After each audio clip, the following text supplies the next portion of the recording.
सिटूतर्फे जुलै 10 काळा दिवस साजरा करून आशा व गटप्रवर्तक यांनी केले. संविधान चौकात विशाल धरणे आंदोलन. आशा व गटप्रवर्तक कर्मचारी युनियन सिटू नागपूर जिल्हातर्फे संविधान चौकात आशा वर्कर व गटप्रवर्तक यांच्या विविध मागण्यांना घेऊन देशव्यापी काळा दिवस साजरा करण्याच्या उपलक्ष्यांमध्ये शेकडो कर्मचाऱ्यांनी धरणे आंदोलन करून तीव्र निदर्शने केली. युनियनचे अध्यक्ष को.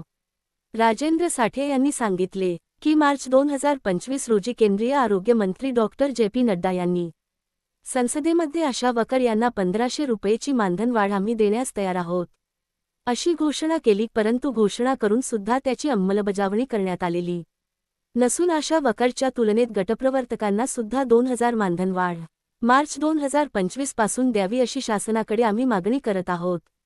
10 वर्षे पूर्ण झालेल्या इतर सर्व कर्मचाऱ्यांना शासकीय सेवेमध्ये सामावून घेण्यात येत आहे, परंतु आरोग्य क्षेत्राच्या मुख्य खाना असलेल्या आशा वर्कर व गटप्रवर्तक यांना का डावलण्यात येत आहे, त्यांना सुद्धा शासकीय कर्मचाऱ्यांचा दर्जा देऊन सन्मानित करावे असे त्यांनी सांगितले. आंदोलन दरम्यान संविधान चौकात शेकडोच्या संख्येने भाडे वस्त्र धारण करून व हातात काळे झेंडे घेऊन आशा वर्कर व गटप्रवर्तक यांनी तीव्र निदर्शने करून निवासी जिल्हाधिकारी अनुप खांडे यांना केंद्रीय आरोग्यमंत्र्यांच्या नावे निवेदन सादर केले. आंदोलनाचे नेतृत्व को. राजेंद्र साठे, को. प्रीती मेश्राम, को. लक्ष्मी कोत्तेजवार, को. रंजना पौनीकर, को. माया कावळे, को. उषा मेश्राम, को. सुनंदा बसेशंकर यांनी केले असून शेकडे आशा वर्कर व गटप्रवर्तक उपस्थित होत्या. आशा वर्कर व गटप्रवर्तक यांना शासकीय कर्मचाऱ्यांचा दर्जा द्या, किमान वेतन 30,000 रुपये महिना लागू करा, ग्रॅज्युटी, पेन्शन, पीएफ, ESIC लागू करा.